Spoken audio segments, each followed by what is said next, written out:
Não, primeiro, o João Plenário tem 25 anos de personagem. O Gilmar vai estar estudando direito ainda, Exatamente. entendeu? Então não tem fazer o quê? É. Que parece mesmo, Olha parece. Valeu, Max. O Max fez a pesquisa aí. Mas Então fica aqui meu presente Obrigado. inútil para você, o Maravilhoso. álbum de figurinha. Inclusive está nas político bancas de brasileiro. revista. A Viu? gente, o pessoal fala que o Brasil não tem mais orgulho por futebol, que a gente Não é? já não ganha mais. Políticos a gente tem que ter orgulho, cara. A gente tem os maiores, os grandes políticos aqui. A maior seleção de A políticos. maior seleção, A maior cara. seleção, isso mesmo. Não isso é? mesmo, Lucas. Você acha que o Neymar ganha muito dinheiro? Ô, rapaz. Quem é Neymar? Quem é Neymar perto disso? Mas é engraçado porque as pessoas que estão te vendo, muitas pessoas vão te conhecer somente pela praça. Uhum. Mas eu tava falando aqui antes da gente começar aqui, a primeira lembrança que eu tenho de você, eu e meu pai assistindo do Rolando Som Boldrin, Brasil. Som Brasil, Uhum. com você fazendo uns personagens maravilhosos, um velho, uma velha. É. Eu não sei se fez mais personagem, eu era muito criança, mas eu lembro isso, meu pai assistia tudo lá e falava, esse cara é um grande ator, e depois ele te viu na praça e falou, cara, é aquele mesmo É. que a gente viu lá, então tem essa ligação, ó, essa memória afetiva que eu tenho. Então, Vilela, não é que o humor tenha sido um acidente na minha vida, lógico que não. Eu, desde garoto, já era humorista, imitava personagens e tal, já fazia personagens. E a música sempre presente na minha vida. Eu comecei a cantar antes de atuar como ator e como humorista e tudo mais. Mas da forma que foi o João Plenário, os personagens da Praça é Nossa, foi meio de acidente, porque eu estava envolvido muito e sempre estive e vou estar até morrer com a essência da cultura popular brasileira, que é o que me interessa. Eu sou de uma região muito rica de cultura, que é o Vale do Jequitinhonha. Eu sou de Pedra Azul, uma cidade linda e tal, rodeada de pedras. E a cultura folclórica sempre me pegou, sempre me emocionou. A minha essência, o meu prazer de viver como artista é lidar com essa cultura popular e tal. Isso me interessa demais, isso me emociona muito. E viver, para mim, é emocionar. Mas aí aconteceu um acidente, eu fui um acidente de percurso, digamos assim, eu fui no Jô Soares, eu fui umas 2, 3 vezes no Jô, mas a primeira vez que eu fui, o Carlos Alberto viu e tal. E aí me convidou, falou, que personagem engraçado, você faz um hippie, faz um roqueiro e tal, pô, vem pra cá e tal. E eu, na época, cara, eu estava desenvolvendo um trabalho com Lima Duarte, Ah, é? chamado Sertão Sertão, baseado na obra Grande Sertão Veredas do Guimarães Rosa.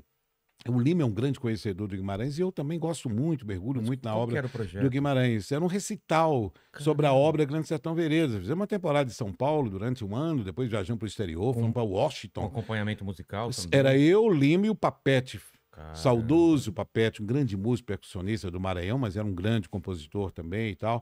E nós três fizemos uma temporada aí, fomos para Washington, a Embaixada Brasileira, fizemos um show na Filadélfia, em Nova York e tal, apresentando a obra Grande Sertão Veredas como um recital. O Lima no palco, um grande livro, assim, ia lendo e contracenando comigo, a gente falando os textos de Adorim, do Riobaldo e tal, com a percussão e com a música do Papete, músicas regionais, evidentemente. E aí, cara, eu estava envolvido com isso e já apresentando um programa em Minas chamado Arrumação, que depois nós vamos falar sobre ele.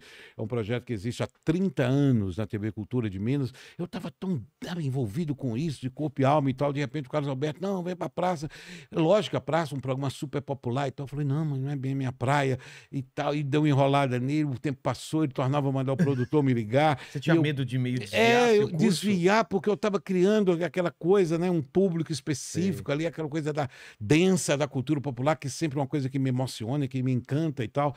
E aí ele foi insistindo, aí um belo dia, o Domazelli, um antigo produtor dele, falou, não, o cara quer te conhecer, pô, quer bater um papo e tal. Eu falei, lógico, quem não quer conhecer o Carlos Alberto, não. Aí eu fui. Não deu outra, porque ele é muito generoso, muito carismático e tal. Ele falou, Ele é uma escada maravilhosa, uma né? escada maravilhosa e tal. E na época, eu era novinho, eu cheguei na praça com 30 anos de idade. Caramba! Eu era o mais novo, era Que ano que era mascote. isso, mais ou menos? Isso foi em 90, antes de 90 um pouco, final dos anos 80.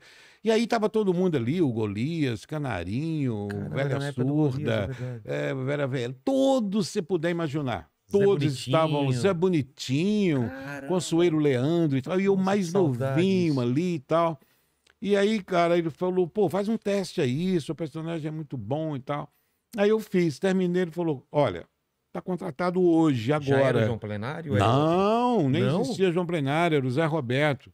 Era um hippie que eu fazia, um riponga, zen, só uma barata. É o seguinte, bicho, que doideira estar aqui com você, Vilela. Você é luz, tá? E era, usava a cabeleira e tal. Cara, E depois rolou São que era... Tomé das Letras total, né? Isso, São Tomé das Letras, exatamente. Inclusive, nas Como que era o piadas, visual? no solo dele, era... Dread? Era dread É. e tal, e aquelas batas Sei, e tal. sei. E depois surgiu o Quelé Metaleiro, que também... Esse eu já vi, é. Ah, cara, em 1973, cara, eu morava no Rio. E eu e um colega de infância, chamado Heitor de Pedra Azul, meu grande, querido amigo e tal, conterrâneo, a gente tinha uma dupla, que cantava e tal, e já envolvido muito com cultura popular, morava no Rio. Mas aí deu uma louca na gente de organizar o terceiro festival ao ar livre do Brasil. Com certeza foi o terceiro festival. Numa cidadezinha, que é a nossa cidade, Pedra Azul, pequenininha, 10 mil habitantes, cara. A gente morava no Rio, ali em Ipanema, Leblon e tal. Aí, de repente, demos o nome. Transação Folk Rock Pop no Sertão. Transação? Folk Rock Pop no Sertão. Rapaz, levamos 2 ônibus dos grandes grupos de rock daquela época. O Grão, que acompanhava o Tim Maia, Sei. o Serguei, Ademir, que talvez tenha sido o primeiro DJ do Brasil, ele trabalhava na boate Le Bateau.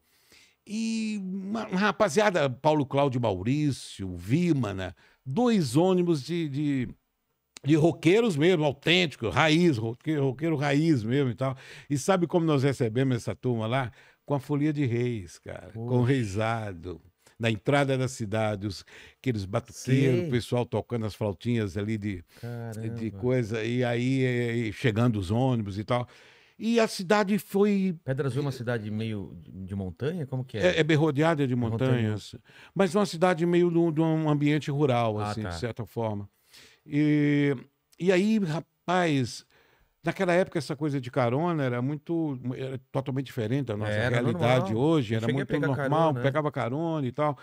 Eu sei que uma cidade de 10 mil habitantes recebeu mais de 5 mil pessoas, jovens do país inteiro. Pessoal acampando. Acampando e tomando banho naqueles rios Caramba. e tal, aquela loucura, e muito maconha, e muita confusão, e muito rolo. Cogumelo. E cogumelo. E aí foi esses personagens que eu tenho regionais, que é a minha velhinha e tal, era engraçado, porque eu ouvia muita coisa, que as velhinhas falando assim, eu vi dizer que esses hippies tá todo bebendo maconha e fumando bolinha.